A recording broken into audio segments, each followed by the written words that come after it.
আসসালামু আলাইকুম, দর্শক স্বাগত জানাচ্ছি আরটিভির সন্ধ্যার সংবাদে। আপনাদের সঙ্গে রয়েছে আমি আফসানা সুরাইয়া এবং আমি নীরা ফেরদৌস। ঝিনাইদহ 4 আসনের সংসদ সদস্য আনোয়ারুল আজিম আনারকে খুনের উদ্দেশ্যে অপহরণের মামলায় আদালতে স্বীকারোক্তিমূলক জবানবন্দি দিচ্ছেন শিলাস্তি রহমান। দুপুরে ঢাকার চিফ মেট্রোপলিটন ম্যাজিস্ট্রেট আদালতের বিচারক অতিরিক্ত chief metropolitan magistrate Mohammad Tofazzal হোসেনের কাছে জবানবন্দি দেন তিনি। এর আগে মিন্টু রোডের গোয়েন্দা কার্যালয় থেকে ঢাকার চিফ মেট্রোপলিটন ম্যাজিস্ট্রেট আদালতে শিলাস্তি রহমানকে হাজির করে গোয়েন্দা পুলিশ।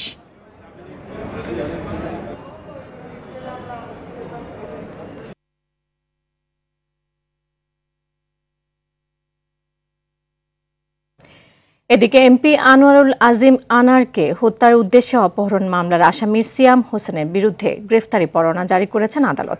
ঢাকার অতিরিক্ত চিফ মেট্রোপলিটন ম্যাজিস্ট্রেট মাহবুবুল হকের আদালত এই আদেশ দেন। গেল রোববার মামলা তদন্ত কর্মকর্তা ডিবি পুলিশের সহকারী পুলিশ কমিশনার মাহফুজুর রহমানের আবেদনের পরিপ্রেক্ষিতে এই পরোয়ানা জারি করেন আদালত। এর আগে আনার হত্যায় জড়িত সিয়ামকে নেপালে আটক করে পুলিশ। কলকাতার সঞ্জীবা গার্ডেন্সের ফ্ল্যাটে আনারকে খুনের পর নেপালে আত্মগোপন করে অভিযুক্ত সিয়াম।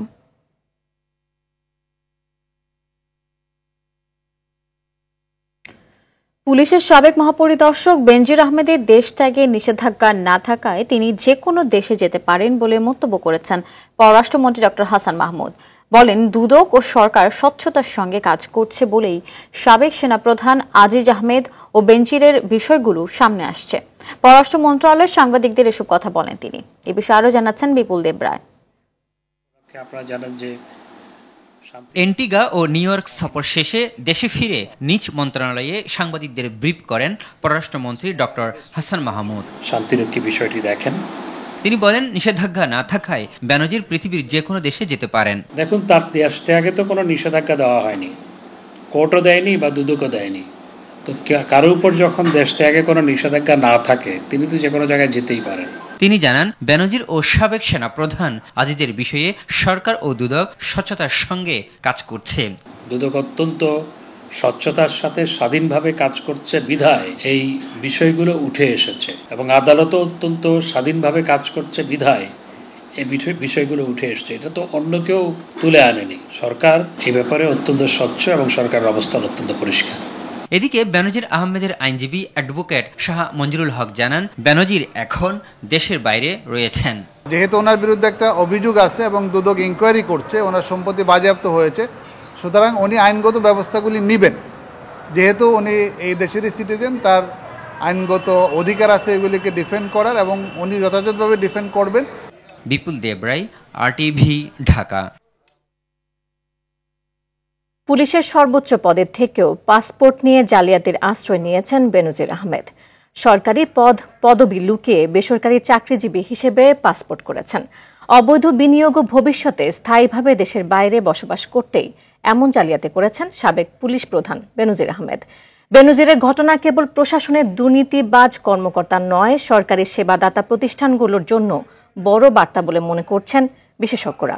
এই ঘটনা দুদকের সক্ষমতা নিয়েও প্রশ্ন তুলেছে। বিস্তারিত সুমন তানভীরের প্রতিবেদনে। পাসপোর্টটি আলোচিত পুলিশ কর্মকর্তা বেনজির আহমেদের। পাসপোর্ট নবায়নের তারিখ অনুযায়ী ওই সময় তিনি র্যাবের মহাপরিচালক ছিলেন, অথচ পেশা দিয়েছেন প্রাইভেট সার্ভিস। পুলিশ প্রধান হিসেবে অবসরে যাওয়া প্রতাপশালী এমন কর্মকর্তা কিভাবে পরিচয় গোপন করে পাসপোর্ট করলেন তা নিয়ে নতুন করে আলোচনার জন্ম হয়েছে। এ বিষয়ে পাসপোর্ট অধিদপ্তরের ডিজির সঙ্গে একাধিকবার যোগাযোগ করেও কোনো বক্তব্য পাওয়া যায়নি। ঢাকা সহ আশেপাশের কোথাও খোঁজ মিলছে না প্রভাবশালী এ কর্মকর্তার। চরম দুঃসময়ে আপনজনরাও যেন দূরে চলে গেছেন। একসময় যে মানুষটির জন্য অনেকে গর্ব করত, এখন সেখানে প্রতিবেশীরাও তার যন্ত্রণায় বাসার সামনে সাইনবোর্ড লিখে রেখেছে, ছবি তোলা নিষেধ। নিরাপত্তা রক্ষীরাও বিরক্ত মানুষটির ওপর। ভাই আপনার কাছে আপনার ছবি উঠাবো না তো। বিশেষজ্ঞরা বলছেন, দুর্নীতিবাজ কর্মকর্তা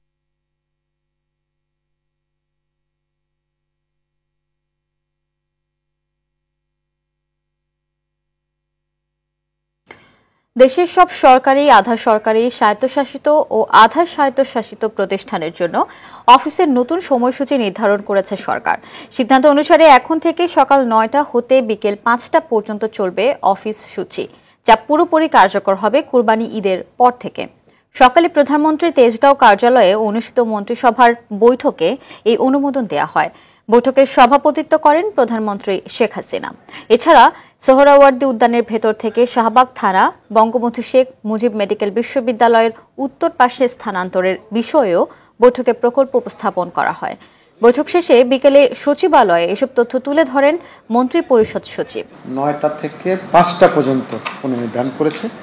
রোববার থেকে বৃহস্পতিবার 9টা থেকে 5টা, 1টা থেকে 1:30টা পর্যন্ত নামাজ এবং মধ্যাহ্ন এটি কার্যকর হবে। আপনার আমাদের সামনে ঈদুল আজহার যে বন্ধটা শেষ যেদিন হবে তার পরের দিন যে প্রথম যে কর্মদিবস, সেই কর্মদিবস থেকে ঈদ সামনে রেখে কোরবানির পশুর চামড়া সংগ্রহের দাম নির্ধারণ করেছে সরকার। ঢাকায় গরুর চামড়ার দাম গতবারের চেয়ে 5 টাকা এবং ঢাকার বাইরে 3 টাকা বেড়েছে। আর খাসির চামড়া 5 টাকা ও বকরির চামড়ার দাম বাড়ানো হয়েছে 6 টাকা। দুপুরে সচিবালয়ে কাঁচা চামড়ার মূল্য নির্ধারণ, সুষ্ঠু ব্যবস্থাপনা সহ সংশ্লিষ্ট বিষয়ক সভায় বাণিজ্য প্রতিমন্ত্রীর উপস্থিতিতে নতুন এই মূল্য নির্ধারণের ঘোষণা দেয় বাংলাদেশ ট্যানারি মালিক সমিতি। দেখুন মারুফ রেজার রিপোর্ট। দেশের প্রধান রপ্তানি খাতগুলোর অন্যতম চামড়া শিল্প, আর সারা বছরের পশুর চামড়ার মোট সংগ্রহের 50% আসে কোরবানি থেকে। যথারীতি ঈদের সপ্তাহ দুয়েক আগে নির্ধারণ করা হলো গুরুত্বপূর্ণ এই পণ্যটির আগাম দর। এবছর ঢাকায় লবণযুক্ত গরুর চামড়ার দাম প্রতি বর্গফুট নির্ধারণ করা হয়েছে 55 থেকে 60 টাকা। অন্যদিকে ঢাকার বাইরে লবণযুক্ত প্রতি বর্গফুট গরুর চামড়ার দাম নির্ধারণ করা হয়েছে 50 থেকে 55 টাকা। অন্যদিকে সারা দেশে খাসির চামড়ার প্রতি বর্গফুটের দাম নির্ধারণ করা হয়েছে 20 থেকে 25 টাকা, আর বকরির প্রতি বর্গফুটে 18 থেকে 20 টাকা। এই গরমের এই মৌসুমে 3 থেকে 4 ঘন্টার মধ্যে লবণ না দিতে পারলে ব্যাকটেরিয়ার যে পচন ধরবে, সেই পচনে প্রায় 40% চামড়াই নষ্ট হয়ে যাবে। তখন আর ট্যানারি মালিকরা চামড়ার দামই দেবে কি? 40% তার পুঁজি তো খোয়া ফেলবে। কাজে চামড়াটাকে বাঁচানো হলো এই মুহূর্তে আমাদের হলো গিয়া SOS এর মতো সবচেয়ে বড় দায়িত্ব এবং কর্তব্য। গেল কয়েক বছর চামড়ার ভালো দর পাওয়া যাচ্ছে না জানিয়ে এবার খানিকটা ইতিবাচক প্রত্যাশা জানান বাণিজ্য প্রতিমন্ত্রী। বিভিন্ন প্রতিবন্ধকতার কারণে আমাদের সরকারের পক্ষ থেকে কিন্তু আমরা ফাইনালি ইটিপি প্ল্যান্টের জন্য ব্যবস্থা নিছি এবং সেটাও ইনশাল্লাহ হয়ে যাবে। দু একটি ট্যানারি নিজের উদ্যোগে প্রাইভেট ইটিপিও করছে। এদিকে রাজধানীর অন্যতম পশুর হাট আফতাবনগরে এবার বসছে না পশুর হাট। এলাকার এক বাসিন্দা রিটের ফলাফল হিসেবে এমন সিদ্ধান্ত জানান আদালত। গরুর হাট যদি হয় পুরো জায়গাটাই বন্ধ হয়ে যায়, ওখানকার যারা আবাসিক এরিয়ার রেসিডেন্টস রয়েছে তারা বের হতে কষ্ট হয়, ঢুকতে কষ্ট হয়। তো সব মিলিয়ে অ্যাপিলেট ডিভিশনও এই বিষয়টা খুব বিবেচনায় নিয়ে হাইকোর্ট ডিভিশনের আদেশটি স্টে করেন নাই। তার মানে হচ্ছে যে এখানে আর গরুর হাট এবার বসবে না। এদিকে গেল বছর 1 কোটি 1 লাখ পশু চাহিদা থাকলেও চলতি বছর সেটি 1 কোটি 7 লাখ ছাড়াবে বলে প্রত্যাশা করছে সরকার। মারফরেজা, টিভি, ঢাকা। এবার ঈদযাত্রায় রেকর্ড পরিমাণ 1 কোটি 90 লাখ হিট পড়েছে ট্রেনের টিকিট সার্ভারে। এরই মধ্যে পশ্চিমাঞ্চলের টিকিট বিক্রিও শেষ। আজ ঈদুল আজহা স্পেশাল 2টি ট্রেনের টিকিট বিক্রিও শুরু হয়েছে। সকালে ব্রিফিংয়ে Dhaka railway station manager Mohammad Masud Sarwar জানান 12 থেকে 14 জুন পর্যন্ত ক্যাটল ট্রেন চলবে। এদিকে সকাল 8টা থেকে শুরু হয় অনলাইনে টিকিট বিক্রি। শুরুতে রেলের পশ্চিমাঞ্চলের রাজশাহী, রংপুর ও খুলনার ট্রেনগুলোর অগ্রিম টিকিট বিক্রি হয়। সব টিকিটই বিক্রি হচ্ছে অনলাইনে। পূর্বাঞ্চলে ঢাকা, চট্টগ্রাম ও সিলেট বিভাগে অগ্রিম টিকিট বিক্রিও শেষ।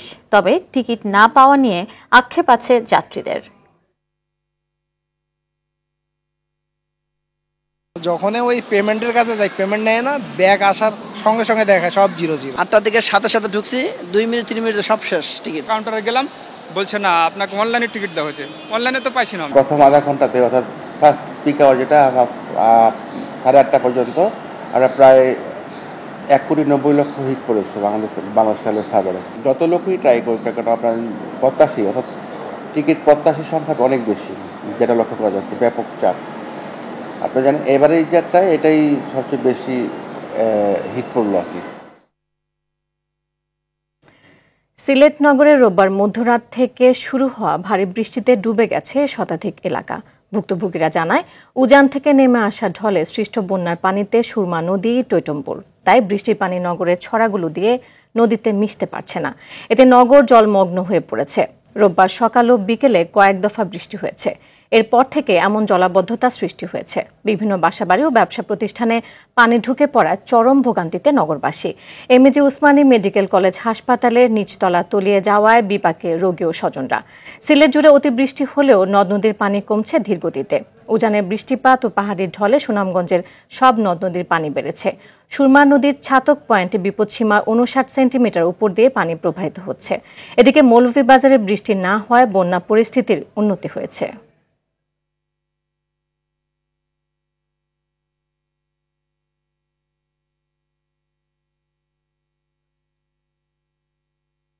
দর্শক, সংবাদের শুরুতে যেমনটি জানাচ্ছিলাম যে ঝিনাইদহ 4 আসনের সংসদ সদস্য আনোয়ারুল আজিম আনারকে খুনের উদ্দেশ্যে অপহরণের মামলায় আদালতে স্বীকারোক্তিমূলক জবানবন্দি দিচ্ছেন শিলাস্তি রহমান।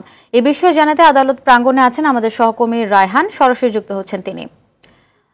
রায়হান, এখনো কি শিলাস্তি রহমান জবানবন্দি দিচ্ছেন? সবশেষ কি তথ্য আছে আপনার কাছে এই বিষয়ে জানাবেন আমাদের।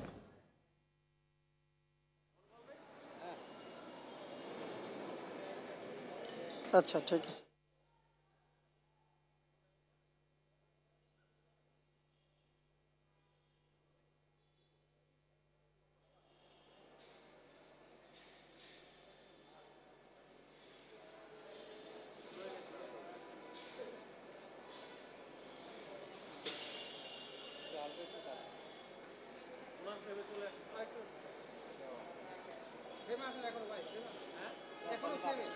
জি, ধন্যবাদ।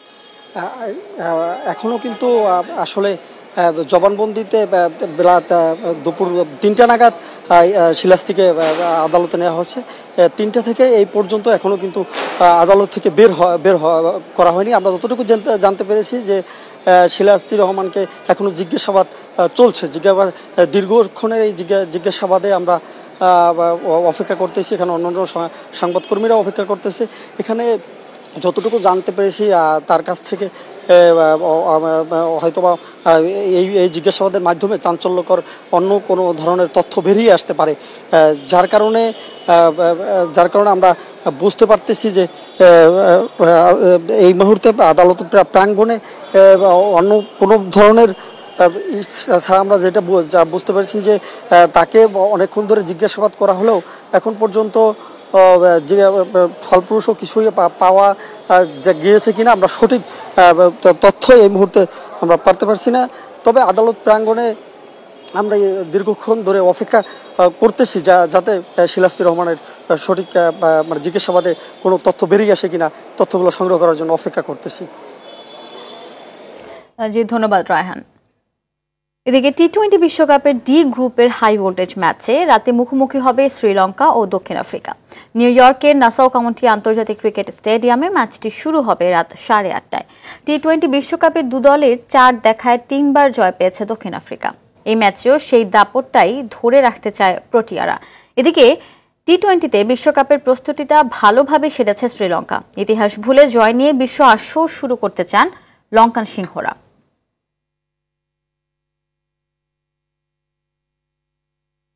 কঠিন সময় পার করছে দেশ, আর এই অবস্থার জন্য দায়ী সরকার। যখন সাবেক সেনা প্রধানকে দুর্নীতির জন্য নিষেধাজ্ঞা আর সাবেক পুলিশ প্রধানকে দুর্নীতির জন্য পালিয়ে থাকতে হয়, তখন সে বাহিনীগুলোর সম্মান কোথায় থাকে? এমন মন্তব্য করেছেন বিএনপি মহাসচিব মির্জা ফখরুল ইসলাম আলমগীর। বিএনপির প্রতিষ্ঠাতা প্রয়াত রাষ্ট্রপতি জিয়াউর রহমানের 43তম মৃত্যুবার্ষিকী উপলক্ষে দুপুরে জাতীয় প্রেস ক্লাবে মহিলা দলের আলোচনায় তিনি এসব কথা বলেন।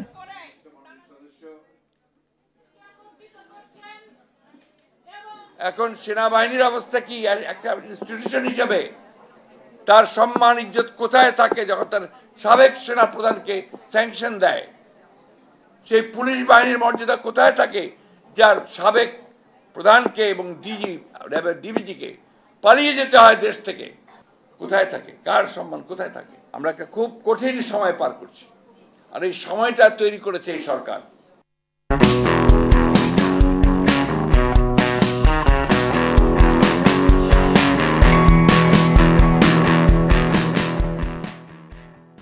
দেশের ইতিহাসের সবচেয়ে বড় বাজেট ঘোষণা করতে যাচ্ছে সরকার। প্রায় 8 লাখ কোটি টাকার এই বাজেটে দক্ষ মানব সম্পদ গড়তে শিক্ষা ও গবেষণাকে গুরুত্ব দেওয়ার দাবি শিক্ষার্থীদের। বিশেষজ্ঞদের মতে বাজেটে গবেষণাকে গুরুত্ব না দিলে প্রকৃত উন্নয়ন সম্ভব নয়। ফজলুল হকের ক্যামেরায় সুফিয়ান ফারাবের রিপোর্ট।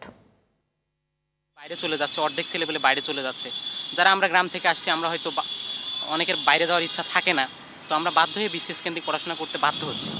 এভাবেই নিজের লক্ষ্যের কথা জানালেন ঢাকা বিশ্ববিদ্যালয়ের রসায়ন বিভাগ থেকে স্নাতকোত্তর শেষ করা এই শিক্ষার্থী। নতুন নতুন আবিষ্কারের মধ্য দিয়ে দেশকে এগিয়ে নেওয়ার আশা তাদের। তবে সরকারি কিংবা বেসরকারি কোনো খাতেই গবেষণার জন্য পর্যাপ্ত বরাদ্দ না থাকায় বিসিএস বা বিদেশি উচ্চশিক্ষার কথাও ভাবছে শিক্ষার্থীরা। আমরা উচ্চশিক্ষার জন্য যারা আসছি, ম্যাক্সিমাম স্টুডেন্টের ইচ্ছা ছিল যে গবেষণা ক্ষেত্রে যাওয়ার, কিন্তু গবেষণার দেখা যায় যে ম্যাক্সিমাম বিশ্ববিদ্যালয়গুলোতে কি হয়, গবেষণার জন্য পর্যাপ্ত আপনার যে ইনস্ট্রুমেন্টগুলো লাগে যে সেগুলো নাই। তারপরে হচ্ছে যে এদিকে সরকারের ফোকাস একদমই কম। আমাদের বিশ্ববিদ্যালয় কোনো বিশ্বের কোনো র্যাঙ্কিংয়ে নেই, 100টার ভিতরে নেই। আপনার আশেপাশে ইউনিভার্সিটি দেশগুলো দেখেন, ওরা অবশ্যই 100-র ভিতরে আছে। শুধু আমরা পড়ালেখাটার নাম মাত্র করতেছি, একটা সার্টিফিকেট নিয়ে চলে যাচ্ছি। সো এখানে আমাদের মূল যে খরচটা হয়ে যাচ্ছে ইনফ্রাস্ট্রাকচারে। আপনি ঢাকা বিশ্ববিদ্যালয়ে দেখেন নতুন নতুন বিল্ডিং হচ্ছে, লাইব্রেরিটা ঠিকই হচ্ছে না। এত বছর ধরে স্টুডেন্টরা 3000 স্টুডেন্ট বসতে পারে, যেখানে 33,000 স্টুডেন্ট আছে ঢাকা বিশ্ববিদ্যালয়ে। আসছে বাজেটে গবেষণা খাতকে গুরুত্ব দেওয়ার পরামর্শ দিয়ে বিশ্ববিদ্যালয়ের শিক্ষকদের অনেকের মত, অন্যথায় থামানো যাবে না মেধা পাচার। শিক্ষা বান্ধব বাজেট, যে বাজেটটা আমরা সর্বোপরি শিক্ষার ক্ষেত্রে কাজে লাগাতে পারি। এটা শুধুমাত্র আমাদের শিক্ষকদের বেতন ভাতা হলো শুধুমাত্র, সেই জায়গাতে যাতে সীমাবদ্ধ না থাকে, শিক্ষার্থীরাও যাতে এর সুফলটা ভোগ করতে পারে। বরাদ্দ নিয়ে কেউ অপচয় করবে, ভালো গবেষণা করবে না, সেটাও কাম্য না। ফলে কোনো একটা, সেটা কমিশন হোক কিংবা কোনো একটা ফোরাম হোক, তার মাধ্যমে যাতে করে কোয়ালিটির রিসার্চ হতে পারে, সেটা করে যারা রিসার্চ করার মতো যোগ্যতা আছে তাদেরকে যদি একটু পর্যাপ্ত ফান্ডিং দেওয়া যায়। সবকিছু ঠিক থাকলে আগামী 6 জুন সংসদে উত্থাপন করা হবে 2024-25 অর্থ বছরের বাজেট। সুফিয়ান ফারাবি, আরটিভি, ঢাকা। গ্রামীণ ব্যাংকের গ্রাহকদের সঙ্গে প্রতারণা করে যে পাপ করেছেন তার ফল ভোগ করছেন ডক্টর মোহাম্মদ ইউনুস, এমন মন্তব্য করেছেন গ্রামীণ ব্যাংকের প্রধান আইন উপদেষ্টা মাসুদ আক্তার। আর ডক্টর ইউনুসের আইনজীবী ব্যারিস্টার আব্দুল্লাহ আল মামুন বলেছেন, গ্রামীণ ব্যাংকে প্রতিষ্ঠা করতে গিয়ে নিঃস্ব হয়েছেন তিনি। বিশ্বব্যাপী তার গ্রহণযোগ্যতার কারণে একটি গোষ্ঠীর সরকারের উপর ভর করে অপপ্রচার চালাচ্ছে বলেও মন্তব্য করেন তিনি। খান আলমের রিপোর্টে থাকছে এর বিস্তারিত। ডক্টর মোহাম্মদ ইউনুস ইস্যুতে সুপ্রিম কোর্টে কোনো বেঞ্চে শুনানি ছিল না, তারপরও কোর্ট প্রাঙ্গণে তাকে নিয়ে বেশ চর্চা হয়েছে। কথা বলেছেন গ্রামীণ ব্যাংকের আইন উপদেষ্টা ও ডক্টর ইউনুসের আইনজীবী। আমরা ম্যানেজ করতে বুঝেছি যে গ্রামীণ ব্যাংকের আইন উপদেষ্টা বলেন, গ্রামীণ ব্যাংকের 1,05,00,000 সদস্যের সঙ্গে প্রতারণার অভিশাপ ভোগ করছেন ডক্টর ইউনুস। এই যে 1,05,00,000 নরনারী গ্রামীণ ব্যাংকের সদস্য, তাদের সাথে তিনি প্রতারণা করেছেন। তাদের সাথে তিনি তাদের অর্থকে তিনি আত্মসাৎ করেছেন, তাদের অর্থকে তিনি তার ব্যক্তিগত অর্থ হিসাবে ব্যবহার করেছেন। তাদের অভিশাপ তার উপর পড়েছে। তবে তার এই মন্তব্যের সঙ্গে একমত নন ডক্টর ইউনুসের আইনজীবী। বলেন, গ্রামীণ ব্যাংকে যাদের কর্মসংস্থানের ব্যবস্থা করেছেন ইউনুস, তারাই তার বদনাম করছেন।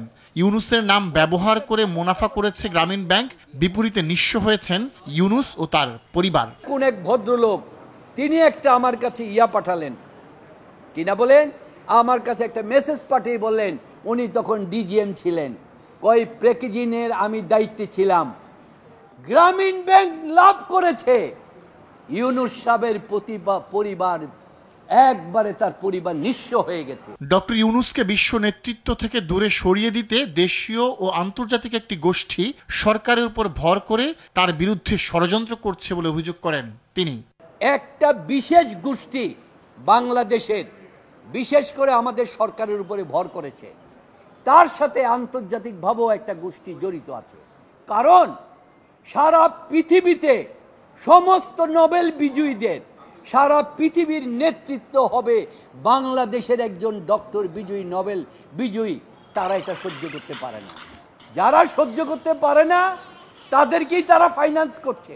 শান্তিতে নোবেলজয়ী অর্থনীতিবিদ ডক্টর ইউনুস ও তার প্রতিষ্ঠানের বিরুদ্ধে বর্তমানে 168টি মামলা বিচারাধীন। এর মধ্যে ফৌজদারি আদালতে একটি, দুর্নীতি দমন কমিশনে একটি এবং বাকি 166টি মামলা ঢাকার তৃতীয় শ্রম আদালতে বিচারাধীন।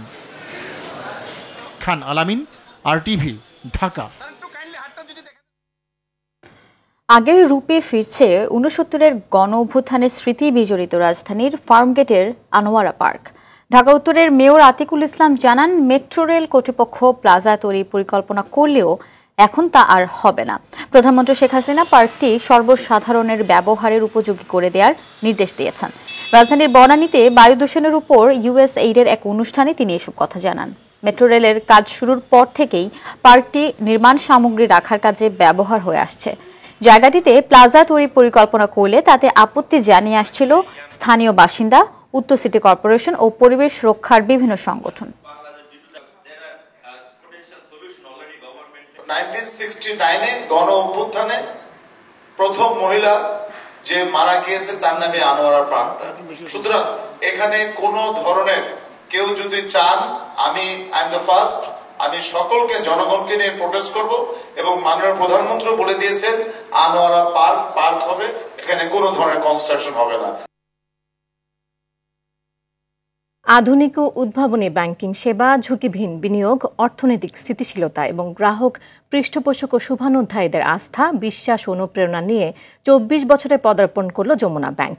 সকালে এক জাঁকজমকপূর্ণ অনুষ্ঠানের মাধ্যমে ব্যাংকের প্রধান কার্যালয়ে প্রতিষ্ঠাবার্ষিকী উদযাপন করা হয়। এ সময় যমুনা ব্যাংকের চেয়ারম্যান মোহাম্মদ সাইদুল ইসলাম, ব্যবস্থাপনা পরিচালক ও সিইও মির্জা ইলিয়াস উদ্দিন আহমেদ সহ ঊর্ধ্বতন কর্মকর্তারা উপস্থিত ছিলেন। সমৃদ্ধির এই পথ চলায় সাথে থাকায় গ্রাহক পৃষ্ঠপোষক এবং শুভানুধ্যায়ীদের শুভেচ্ছা জানান ব্যাংকটির চেয়ারম্যান।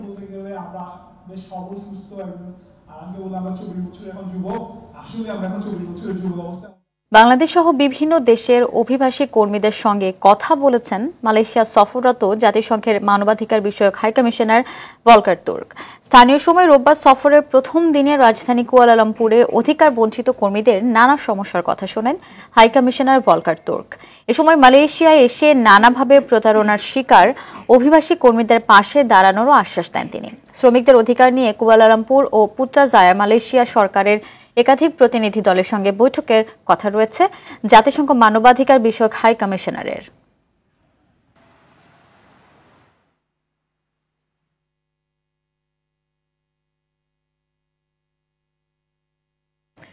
বায়ু দূষণ দেশের মানুষের স্বাস্থ্যে মারাত্মক ক্ষতিকর প্রভাব ফেলছে উল্লেখ করে পরিবেশ, বন ও জলবায়ু পরিবর্তন মন্ত্রী সাবের হোসেন চৌধুরী বলেছেন, এখনই এসবের উৎস বন্ধে উদ্যোগ নিতে হবে। মন্ত্রী বলেন, শুধু এককভাবে পরিবেশ মন্ত্রণালয়ের পক্ষে বায়ু দূষণ রোধ সম্ভব নয়, এক্ষেত্রে কঠোর নজরদারিও প্রয়োজন। এজন্য সব শিল্প কলকারখানার মালিক, জনগণ ও সব মন্ত্রণালয়ের সমন্বয়ে উদ্যোগ জরুরি। রাজধানী বনানীর শেরাটন হোটেলে USAID-এর উদ্যোগে বিশুদ্ধ বাতাসে প্রয়োজনীয়তার উপর নিজে বাঁচো বিষয়ক নীতি সংলাপে এসব কথা বলেন মন্ত্রী। অনুষ্ঠানে জানানো হয়, বায়ু দূষণে দেশে প্রতি বছর প্রায় 1 লাখ মানুষ নানা রোগে আক্রান্ত হয়ে মারা যায়। একই কারণে 5 বছরের নিচের শিশুরা সবচেয়ে বেশি নিউমোনিয়ায় আক্রান্ত হয়। The framing of public health I brought in because public health is really about prevention. I mean prevention. So how do we prevent the problem in the first place? So that's why we look at air pollution. You know, we can't go on polluting and then hope that we are going to have mitigation measures. And it's the same as climate change. কুরবানির ঈদ সামনে রেখে জুনের শুরুতে উদ্বোধন হলেও ভোক্তা পর্যায়ে দেয়া শুরু হয়নি মাল। উত্তরের ডিলাররা মাল তোলা শুরু করলেও পিছিয়ে আছে দক্ষিণ সিটি। এখনো পর্যন্ত পায়নি টিসিবি থেকে SMS। কারণ হিসেবে টিসিবির মুখপাত্র বলছেন, টাকা জমা, মাল বুঝিয়ে দেয়া সহ বিভিন্ন প্রক্রিয়ার কারণে একটু সময় লাগছে। তবে আগামীকাল কিংবা পরশু থেকে পুরোদমে দেয়া হবে এই পণ্য। আর কুরবানির ঈদকে মাথায় রেখে আগামী 12 তারিখের মধ্যেই 1 কোটি পরিবার পেয়ে যাবে এসব পণ্য।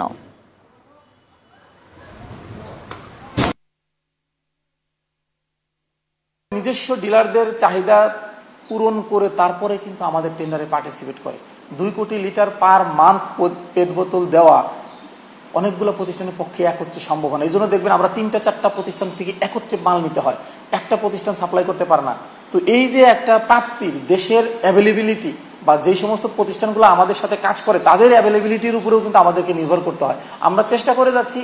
ভারতের 18তম লোকসভা নির্বাচনে ভোট গণনা শুরু হবে সোমবার। ভোট গণনার পরেই জানা যাবে কে বসবেন দিল্লির মসনদে, ক্ষমতাসীন বিজেপির এনডিএ জোট নাকি বিরোধী শিবির ইন্ডিয়া জোট। যদিও 1 জুন 7 দফায় ভোট শেষ হওয়ার পর বিভিন্ন সমীক্ষা সংস্থার দেয়া বুথ ফেরত জরিপগুলোতে এগিয়ে বিজেপি নেতৃত্বাধীন এনডিএ জোট। কিছু কিছু সমীক্ষা সংস্থা আভাস দিচ্ছে মোদির এনডিএ জোট জয়ী হবে 400টিরও বেশি আসনে। বিরোধী ইন্ডিয়া জোট জয় পাবে মাত্র 172টি আসনে। এদিকে পশ্চিমবঙ্গ সহ ভারতের অন্যান্য বিরোধী রাজনৈতিক দলগুলো বুথ ফেরত জরিপ মানতে রাজি নয়। বিরোধীদের বিশ্বাস তারাই ক্ষমতায় আসবেন। ফিলিস্তিনের গাজায় যুক্তরাষ্ট্রের যুদ্ধবিরতি প্রস্তাবকে স্বাগত জানিয়েছে হামাস। তবে এই বিষয়ে এখনো পর্যন্ত তাদের বিস্তারিত জানানো হয়নি বলে মন্তব্য করেন হামাস নেতা ওসামা হামদান। এদিকে যুক্তরাষ্ট্রের যুদ্ধবিরতি প্রস্তাবের আলোচনার মধ্যেও হামলা অব্যাহত রেখেছে ইসরায়েল। নুসেইরাত ও বুরেইজ শরণার্থী শিবিরে পৃথক ইসরায়েলি হামলায় অন্তত 10 জন মারা গেছে। এছাড়া জাবালিয়া শরণার্থী শিবিরে 3 সপ্তাহ ধরে চলমান ইসরায়েলি হামলা বন্ধের পর সেখানে 50টি মরদেহ খুঁজে পেয়েছে উদ্ধারকর্মীরা। এ নিয়ে ইসরায়েলি হামলায় দেশটিতে নিহতের সংখ্যা দাঁড়ালো 36,439 জন, আহত হয়েছে আরও অন্তত 82,627 জন। টানা চতুর্থবারের মতো বঙ্গবন্ধু কাপ আন্তর্জাতিক কাবাডি শিরোপা জিতল বাংলাদেশ। দাপুটে ফাইনালে নেপালকে 45-31 পয়েন্টে হারিয়েছে লাল সবুজরা। ফাইনালে সেরা খেলোয়াড় হয়েছেন বাংলাদেশের অধিনায়ক ও রেডার আরুদুজ্জামান মুন্সি। আর টুর্নামেন্ট সেরা হয়েছেন নেপালের ঘনশ্যাম রোকা মাগার। অরণ্য গুফের রিপোর্ট। আগের 3 আসরের চ্যাম্পিয়ন বাংলাদেশ একমাত্র অপরাজিত দল হিসেবে এবারের আসরের ফাইনালে ওঠে। শিরোপার লড়াইয়েও ধরে রাখে সে আধিপত্য। শুরু থেকেই লাল সবুজদের চোখে মুখে ফুটে ওঠে শিরোপা ক্ষুধা। নিজের বিদায় ম্যাচে আবেগকে পাশ কাটিয়ে নিজেকে মেলে ধরেন স্বাগতিক অধিনায়ক আরুদুজ্জামান। রেইডে তুলে আনেন পয়েন্ট। ফলে প্রথমার্ধেই 24-10 পয়েন্টে এগিয়ে যায় ডিফেন্ডিং চ্যাম্পিয়নরা। বিরতির পর ঘুরে দাঁড়ানোর চেষ্টা করলেও সফল হয়নি নেপাল। নেপালি রেইডগুলোকে আটকে দেন রোমান জিয়ারা। উজ্জীবিত সমর্থকদের পেয়ে যেন আরও উজ্জীবিত হয়ে ওঠেন মিজান আলামিনরা। টুর্নামেন্টের লড়াকু দল নেপালকে পর্যদুস্ত করেই শিরোপা উৎসবে মাতে বাংলাদেশ। 4-4 চ্যাম্পিয়নে কাবাডির এলিট শ্রেণীতে জায়গা করার অপেক্ষায় লাল সবুজরা। অরণ্য গফুর, RTV, ঢাকা। দর্শক, সন্ধ্যা সংবাদ এ পর্যন্তই। সবশেষ সংবাদ জানতে যে কোনো মোবাইল ফোন থেকে 2414 নম্বরে ডায়াল করুন। রাতে সংবাদ 11:15 দেখার আমন্ত্রণ রইল। এতক্ষণ সাথে থাকার জন্য ধন্যবাদ সবাইকে। ধন্যবাদ।